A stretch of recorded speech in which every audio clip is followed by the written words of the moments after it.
হতাশা মাদক দিয়ে দূর হয় না। হতাশা দূর হবে, বলে দিব, তিনটা জিনিস, মাত্র তিনটা। কটা ভাই? এক, 5 ওয়াক্ত নামাজ। এক কি? নামাজে আপনি ওযু করে সিজদা দেন, ইনশাআল্লাহ আপনার মনে প্রশান্তি না আসলে আমাকে এসে বলেন যে আসেন। চোখের পানি, মনের আবেগ যা আছে আপনার ভিতরে, কষ্ট, দুঃখ, যন্ত্রণা, সব আল্লাহকে ঢেলে দিবেন ইনশাআল্লাহ। নিজের আবেগ ধরে রাখবেন এখানে, আপনি আল্লাহর জন্য ঢেলে দিবেন। মানুষকে আবেগ দেখা কি না? মানুষ আপনার চোখের পানির মর্ম বুঝবে? মানুষ কি মানুষের চোখের পানির মর্ম বুঝে? আপনার পিতা যদি মারা যায়, আমার কাছে এসে দোয়া চান, কান্নাকাটি করে, আমি দোয়া করতে পারবো, কিন্তু আমি কিন্তু আপনার ফিলিংসটা বুঝতে পারবো না। আপনার অনুভূতি কে বুঝতে পারবেন?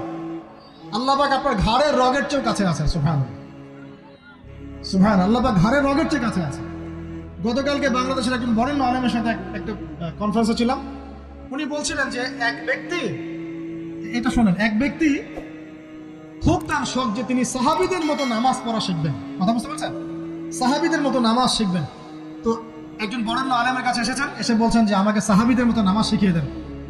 তখন সেই আলেম আরেকজন আলেমের সন্ধান দিয়েছেন, যা তুমি তার কাছে যাও, তিনি শেখাবেন।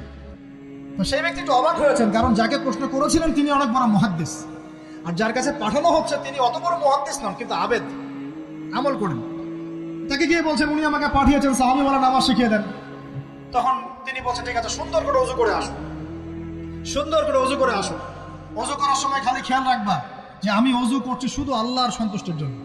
কি খেয়াল রাখবেন?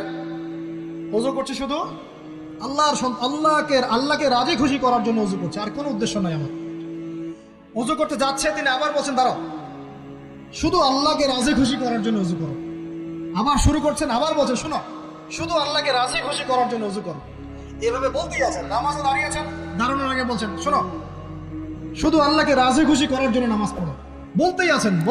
এক পর্যায়ে সে ব্যক্তি নামাজ শুরু করলো, নামাজের মনোযোগ এদিক ওদিকে যায়, আর তার মাথায় এটা আসে, এই শুধু আল্লাহকে রাজি খুশি করার জন্য আমাকে নামাজ পড়তে হবে, শুধু আল্লাহকে রাজি খুশি করার জন্য নামাজ পড়তে হবে। এই চিন্তা তার মনের মধ্যে ঘুরপাক খাচ্ছে। এভাবে নামাজটা সে শেষ করে চিন্তা করছে যে নামাজ তো পুরোপুরি মনোযোগ দিতে পারলাম না।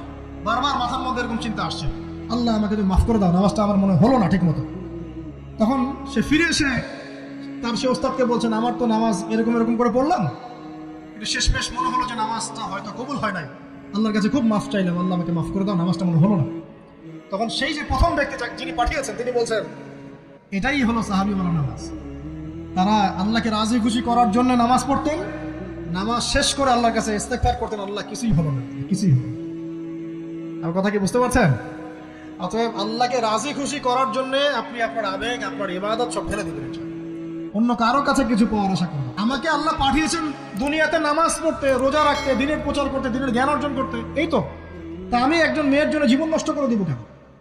আমি তাহলে আল্লাহর কাছে কি মুখ দেখাবো, আর নবীর কাছে কি মুখ দেখাবো? ওখানে গিয়ে বলবো আল্লাহ আমি আমার অমুক প্রেমিকার জন্য আশেক হয়ে একদম জীবন দিয়ে দিয়েছি, আত্মহত্যা করেছি। গেছে ভাই, যাইতে দেন। যে ব্যক্তি আপনার অবস্থানকে মূল্যায়ন করে নাই, সে আপনার যোগ্য ছিল না। এখন আপনি কি করবেন? নিজের অবস্থান উন্নত করেন, আপনার পেছনে লাইন ধরে ঘুরবেন ইনশাআল্লাহ। এটাই বাস্তবতা। দুনিয়া খুব খারাপ জিনিস।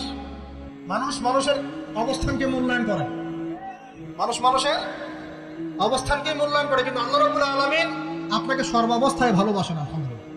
এই যে আমরা এখন অনেক পাপ করছি না, আল্লাহ কি আমাদেরকে আযাব দিয়ে ধ্বংস করে দিয়েছেন? আল্লাহ পাক এখনো আমাদেরকে ভালোবাসেন, গ্রহণ করেন, আল্লাহ পাক অপেক্ষা করছেন কখন তওবা করবে, আমি তওবা কবুল করব। এই কখন আমার বান্দা খালি একবার বলে আস্তাগফিরুল্লাহ, আল্লাহ পাক সাথে সাথে মাফ করে দেবেন। আর সেই আল্লাহকে ভুলে আপনি কার পিছনে ছুটছেন? আমরা কিন্তু নিয়াত করতে পারি ভাই যে আমরা যারা ওয়াজ শুনলাম জীবনে কোনোদিন সিগারেটে হাত দিব না ইনশাআল্লাহ। রাজি আছি ভাই? অন্য বড় বড় জিনিস তো বহু দূরের কথা। আচ্ছা, অনেকে রাজি হয় নাই কেন? আপনারা কি অলরেডি আসক্ত? আমি অনেক ভাইকে দেখেছি মাশাআল্লাহ ইফতার খুলেই একদম ব্যঞ্জন টানা শুরু করে। হ্যাঁ, এটা যে হারাম আপনাদের কেউ ওয়াজ করে শোনায় নাই? এটাকে কি মনে করেন আপনারা, হারাম না হালাল? কেউ বলেছে মাকরু, নাকি মাকরু ফতোয়া দিয়েছে? মাকরু শব্দের অর্থ জানেন আপনি? মাকরু শব্দের অর্থ কি একটু শোনেন। সূরা বনী ইসরাঈল খুলবেন। কোন সূরা? সূরা বনী ইসরাঈল। আল্লাহ পাক বলছেন আমি বনী ইসরাঈলকে এই কাজগুলো করতে নিষেধ করেছেন। কোন কাজ?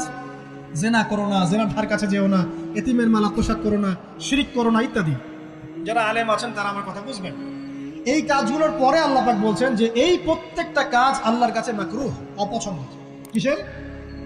অপছন্দ। আর এটাকে আপনি সহজ মনে করছেন? নিয়াত করি আল্লাহ পাকের সন্তুষ্টির জন্য আমরা কোনোদিনও মাদকের সাথে সম্পৃক্ত হব না ইনশাআল্লাহ। আর বিশ্বাস করেন, শুধুমাত্র মাদকদ্রব্য নিয়ন্ত্রণ অধিদপ্তর এই আইন কানুন এগুলো দিয়ে, জরিমানা দিয়ে মানুষকে মাদক ছাড়ানো যাচ্ছে না, যাবে না। কেন যাবে না এটা আপনারা খুব ভালো করেই জানেন, আমি বলতে চাচ্ছি না। অনেক সময় মাদক বিরোধী কনসার্ট করে মানুষ, মাদক বিরোধী কনসার্টে ওঠার আগে এক বোতল ডাইল খেয়ে আসে আগে। এগুলো কি বাস্তব কথা বলছি না অবাস্তব কথা বলছি? আমাদের যুবক ভাইরা কোশ্চিন কালো মাদকের ধার কাছে যাবেন না ইনশাআল্লাহ। একটা হাদিস খালি মনে রাখেন, এই হাদিসটা মনে রাখেন। নবী সাল্লাল্লাহু আলাইহি ওয়াসাল্লাম বলেছেন, কেউ যদি মাদকদ্রব্য সেবন করে তার 40 দিনের নামাজ কবুল হবে না। সিগারেট একটা খেয়েছি, 40 দিন নামাজ নাই। এরপর যদি সে তওবা করে আল্লাহ মাফ করে দিবেন। আবার যদি মাদক খায় আবার 40 দিন কবুল হবে না। যদি আবার তওবা করে আল্লাহ মাফ করে দিবেন। আবারও যদি খায় আবারও 40 দিন কবুল হবে না। আবারও তওবা করলে আল্লাহ আবার মাফ করে দিবেন। চতুর্থবার সে যদি মাদক খায়, আল্লাহ রাসূল সাল্লাল্লাহু আলাইহি ওয়াসাল্লাম বলেন, আল্লাহ পাক কিয়ামতের মাঠে তাকে তিনাতুল খাবাল পান করাবেন। কি পান করাবেন? তিনাতুল খাবাল। সাহাবীরা বললেন, ইয়া রাসূলুল্লাহ, এটা কি তিনাতুল খাবাল? কি?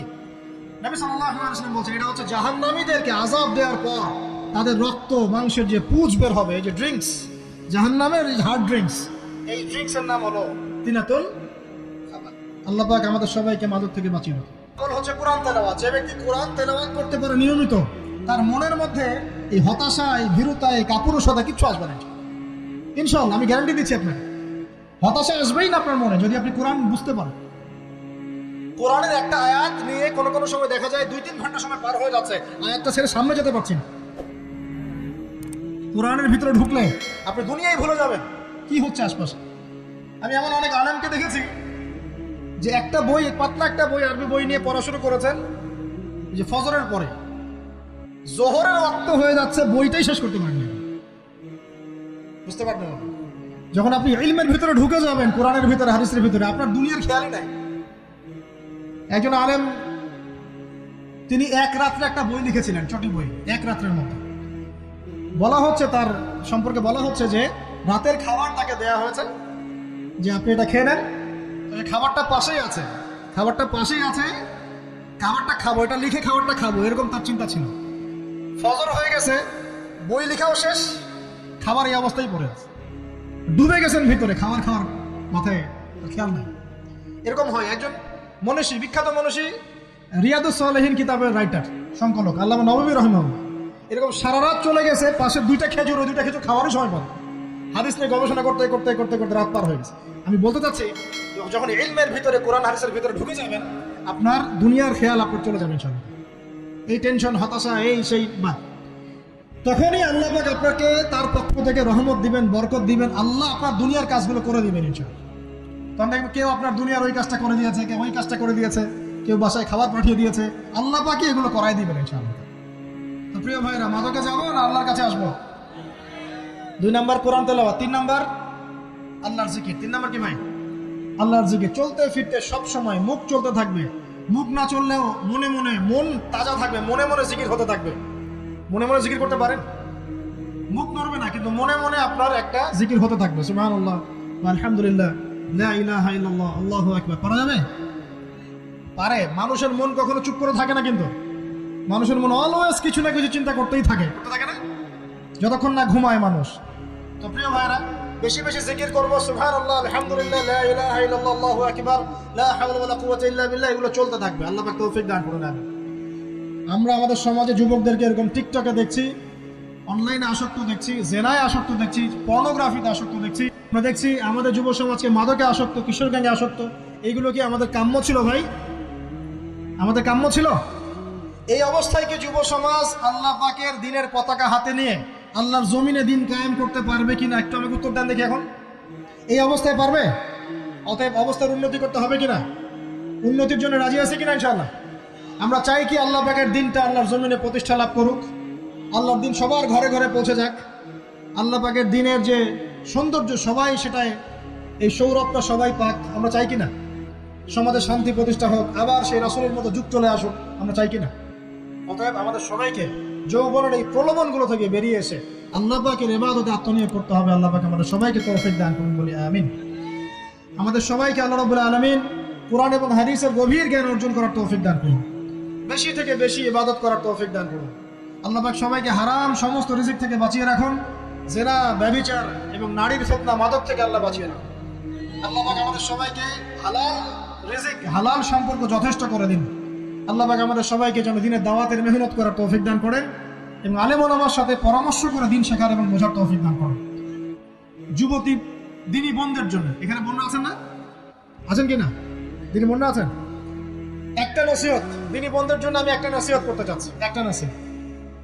আমার একটা নসিহত একটু মন দিয়ে শুনুন প্রিয় দিনী বোন। রাসূলুল্লাহ সাল্লাল্লাহু আলাইহি ওয়াসাল্লাম আমাদের দিনী বোনদের জন্য জান্নাতে যাওয়ার একটা ফর্মুলা বলে দিয়েছেন। আমি কি বলবো সেটা? আচ্ছা, রাসূলুল্লাহ সাল্লাল্লাহু আলাইহি ওয়াসাল্লাম বলেছেন আমাদের দিনী বোনেরা, আমাদের মায়েরা, এই নারী জাতি মাত্র 4টা কাজ করলে জান্নাতের যে কোনো দরজা দিয়ে ইচ্ছা প্রবেশ করতে পারবেন। চাই খুশি হন নাই? কয়টা কাজ? মাত্র 4টা। এক, যদি আমাদের দিনী বোনেরা 5 ওয়াক্ত নামাজটা ওয়াক্ত মতো পড়ে, আল্লাহ পাক তৌফিক দান করুন, বলি আমিন। 2 নাম্বার, যদি তারা রমাদান মাসের রোজাটাকে ঠিক মতো আদায় করতে পারে। 1 নাম্বার 5 ওয়াক্ত নামাজ ঠিকঠাক আদায় করা, 2 নাম্বার রমজান মাসের সাওম রাখা, 3 নাম্বার তাদের লজ্জাস্থানের হেফাজত করা, মানে শরঈ পর্দা মেনটেন করা, শরঈ পর্দা মেনটেন করা। এবং আমি বলে দেই, চেহারাটা আপনাদের পর্দার অন্তর্ভুক্ত। এটা নিয়ে অনেক বাকবিতণ্ডা হয় না সমাজে, চেহারা দেখানো যাবে কি যাবে না ইত্যাদি। চেহারা আপনার পর্দার অন্তর্ভুক্ত বিষয়, ফুল স্টপ। এর উপরে ফতোয়া অনেকভাবে দিচ্ছে, কিন্তু বরেণ্য উলামায়ে কেরামের কিতাবগুলো ঘাটাঘাটি করেন, তাদের ফতোয়া হচ্ছে চেহারা আপনার পর্দার অন্তর্ভুক্ত বিষয়, চেহারা ঢেকে রাখবেন, আল্লাহ পাক তৌফিক দান করুন। চোখ থাকবে খোলা, ঠিক আছে। 4 নাম্বার, স্বামীর আনুগত্য করতে হবে। স্বামীর আনুগত্য, এই যে আনুগত্য শব্দ শুনলেই মানুষের একটা মানে নেগেটিভ ধারণা তৈরি হতে পারে। স্বামীর আনুগত্য মানে কি আমি তার দাসত্ব করব? আনুগত্য মানে, প্রিয় দিনী বোন, আনুগত্য মানে দাসত্ব নয়।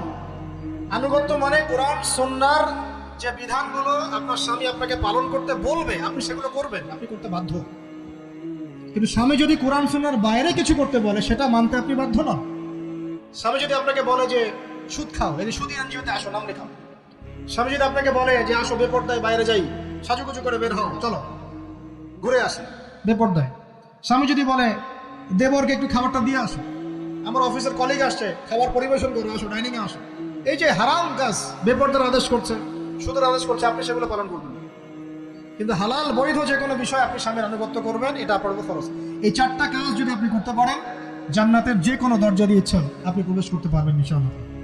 আল্লাহ পাক আমাদের দিনী বন্ধুদেরকে এই 4টা কাজ করার তৌফিক দান করুন। আমাদের সবাইকে আল্লাহ পাক জান্নাতের জন্য কবুল করুন, বলি আমিন।